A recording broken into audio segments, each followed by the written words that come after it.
Yo, what up, man? It's your boy Scotty ATL, and you watching a new episode of Welcome to My Hood on Silver TV. Yeah. We back in that bit, man. In the boondocks. Hey. Yeah, man, we at my old house though, man, 2339. I got a lot of trouble here though, man. I grew up here. This is my old house. I started out rapping here. My dog Black in the back was rapping with me. We had a group called 2339 Underground Boys. Shell Marlowe was rapping too. And it was crazy, man. Like, it's a lot of good memories here, you feel me? Like, there's a lot of good shit and a lot of bad shit, you know what I mean?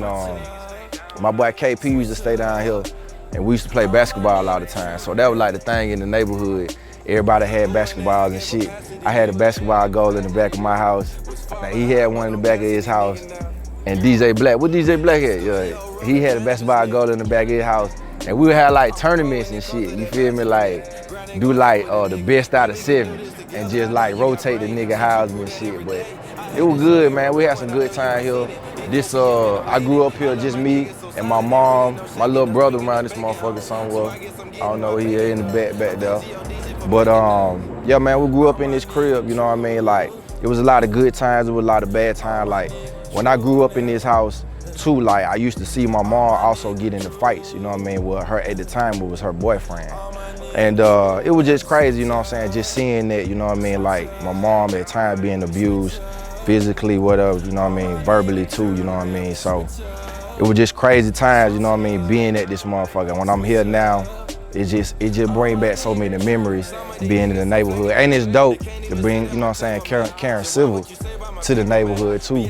I always felt like I just wanted to tell my story, you know what I'm saying? Like, a nigga do all this shit to get to a point where you can encourage people or inspire people by the things you done been through. So this big, you know what I'm saying, not only for me, but for my city, you know what I'm saying, for the neighborhood. We here, man, it's time, man. All right, so, yeah, crazy, like, so this used to be my room down here. Like, I used to have parties in this motherfucker, and we used to have the whole street goddamn lit, you know what I mean, back then. But like I said, my mom was just cool as fuck, you know what I mean. I used to stay downstairs, and you know, mom used to let a nigga have girlfriends at the crib. We ain't had Netflix, you know what I'm saying, at that time, but a nigga would watch movies and shit, you know what I mean, downstairs. And then the studio was on this side, so when you come in the crib, you just go straight downstairs. So it's like my own like little apartment and shit. But the studio was down here, and I had the shit set up like a little sheet, you know what I mean, which was like the booth and the mic set up. And then, like I said, my boy King J left me with all the equipment. So I learned how to make beats. At the time, I used to make the beats. I would record that shit and mix it too, you know what I'm saying? And then we'll put it on CD and goddamn flood the high school with it.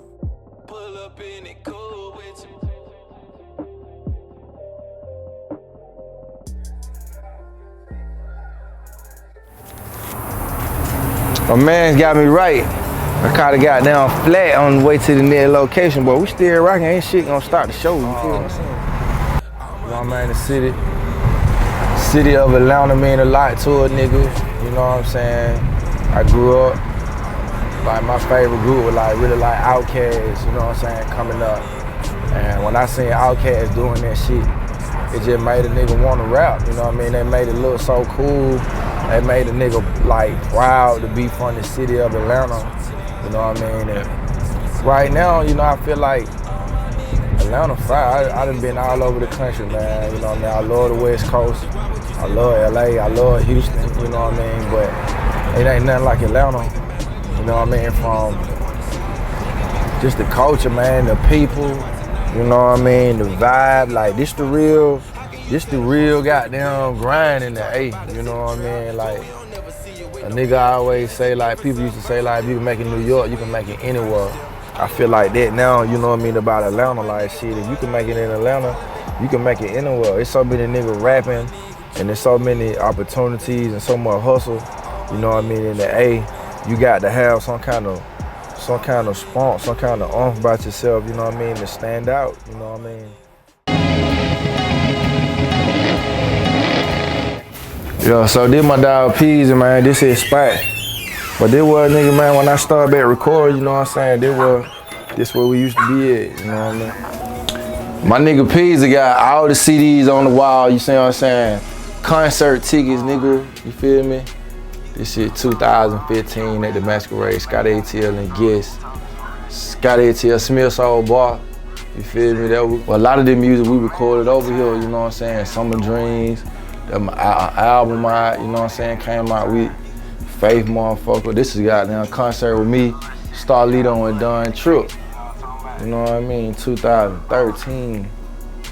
But my nigga, like I said, my nigga Jermaine used to always come through here and fuck with us. I always come knock on the door, we be in here. What y'all doing? This is studio in here. See, I still be coming to this motherfucker to this day, you know what I'm saying? Shit, that one nigga started. Jermaine supported me so much. It was just crazy to just lose somebody that, you know, that really just supported you and fought with you like that. And it was genuine, you know what I mean? Man pull up with 10 motherfuckers to the show or to the party or anything I got going on, he pulling up, you know what I mean? If I drop some new shit online or I post a picture or let him know, he like, bro, about 2, 3 of them hoes at a time, you know, just to just show love and support. And I just remember just talking to him like, we standing right here, you know what I'm saying? My boy P's yard, and he was telling me one day about like, man, like, bro, I can't get over this shit, bro. He had got locked up or something. And he was like, man, you know, these demons, bro, they after me. You know what I'm saying? Like, we had like real discussions, you know what I'm saying? Like on some real shit, you know? So I knew he wasn't being weird, but I know he was basically saying like, bro, I'm trying to shake this shit and I can't shake it.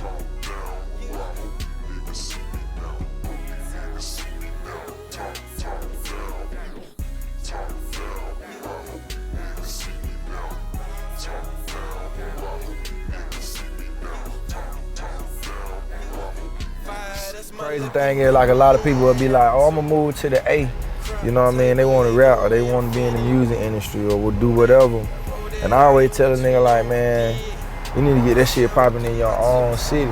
Cause if you can't get it popping in your own city, what make you think you gonna move here and get it popping? This shit is more competitive. You know what I mean? You got more niggas with talent, you know what I mean, doing this shit down there than anywhere. You know what I'm saying? So, you know, the city just mean a lot to a nigga, man. And I always want to represent. I always want to, you know, put the city in the best light. My whole thing is I want to show niggas that it's another side of this shit.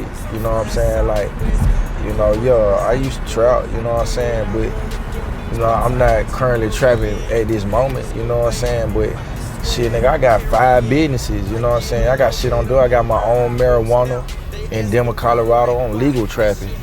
I got 2 strains. I got rental properties, you know what I'm saying? I got Cool Club, which is our label, you feel me? I got my own shit popping. I got merchandise going, you know what I mean? The nigga just really started being on the speaking tilt too, you know what I mean? Giving folks inspiration and motivation on that level too. So, you know, I'm a real hustler, you know what I mean? I ain't just gotta get money one way. Nigga told me if you want to be a millionaire, you need to have 5 streams of income any goddamn way. So I'm out here getting it, man. Shout out to the players and the hustlers. You know what I mean? The city is diverse. You know? All of these hoes like good it. All of these hoes like good it. All of these hoes like good it. All of these hoes like good it. Only real niggas on my side. So Smith's old bar, man, this a big place for me, you know what I mean? Like, I started out, I had really saw this shit. My boy named Jimmy Cravity was doing the show here. And I was like, damn, how you get this show at that spot like that? It was dope, cause you know, at the time, I was just used to people performing in the club, you know what I mean? I looked the shit up online and I saw their email. So I just, you know, hit the email, look, I'm trying to perform, you know, trying to do my own show, whatever. And he was like, this dude named Dan, he was just like, shit, if you can sell 100 tickets, you can have, you know what I mean, you can put your own show together. You can have all 3 acts, whoever you want it to be. And I ended up selling 50 tickets, putting 2 other acts on there, and I had them sell 25 each, you know what I'm saying? And that's how I had my own show, and then I just got the concept down like, shit, I can do this shit every month, you know what I'm saying? So I started doing it, man. I was doing the concert with DJ Burn One. So me and Burn One were working, and I went to the studio with him. And when I went to the studio, they had the whole band in that bitch. So it was kind of different because I was just used to the producer being in there by themselves playing beats. But Burn One was like, well, you know, let us make some shit. And so they started, you know, my man put out the guitar, Ricky Fontaine, walked live on the key. Burn One was on the drum machine and shit. And they cooked up a beat right there on the spot. And so I was just amazed by the shit. Like, I had never seen nothing like that. You know, this song was called Hustling. And when we started, we just kept rocking. We did a whole CD together, a whole mixtape called Summer Dreams. I got the shit on my arm, you know what I mean? Summer Dreams, that was my first one. It really meant something to a nigga. And I had then, it was like one of those tapes where it was like, shit, if this motherfucker don't do nothing, I quit, you know what I mean? I was just gonna give up, like, fuck it. I had paid Burn One like $3 grand to do the mixtape for me, you know what I'm saying? And that was a stretch for the nigga at the time, working a job. I'm paying Burn One, trying to pay bills and shit. So I did it, and it ended up being in Spin Magazine top 50 mixtapes of the year. And I remember the night they told me, I was like, for real? Like, man, that crazy. I couldn't believe that shit. Cause I had never got no awards. I had never been on no blogs, none of that shit, you know what I'm saying? So when I started doing the shows, the same crew Burn One had that was doing the production was on stage with me doing the shows. So he had the guitar, Ricky, you know what I'm saying, walked live. He had Professor on the bass, Burn One back there. And we just rocked that bitch like that with a live band. That's how I really started doing shows from the beginning. And then I took the same concept that I use here, doing my shows, having people sell tickets. And I started doing shit like I had showed Trinidad James on the show, Bankroll Fresh on the show. Any nigga that was hot coming up in the city, I was doing shows and goddamn having niggas on the show with me. But, I just dropped a record called Black China, Don't Get Robbed, you know what I'm saying? And, you know, just some shit, just some rules to the game, you know what I mean? And then I've been in the studio lately with Organized Noise, doing a lot of work, you know what I mean? We got some shit we've been putting it in the mix. So Big Boy starts through a lot, Big Guilt, you know, I'm in there with Ray Murray and Sleepy Brown a lot, you know, working on shit. Rico Wade was just through there the other day. And it's just a stupid, crazy vibe, man, fucking with them, you know what I mean? I got some music coming out real soon with Organized Noise, so. True story.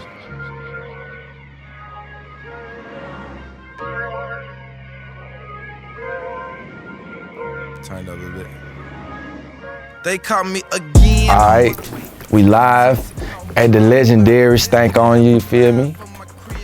And I don't know, man, I love this place. It's just dope. Like, you saw where I started at, you know what I mean, in that little ass house in the basement, and to be here now, you know what I mean, and work with them, like, it's like a dream come true. It's crazy cause I'm just, you know, even as we doing this shit, I'm just watching the whole story myself, and like, man, it's good that a nigga just kept going, and I can see my own success, you know what I mean, in it.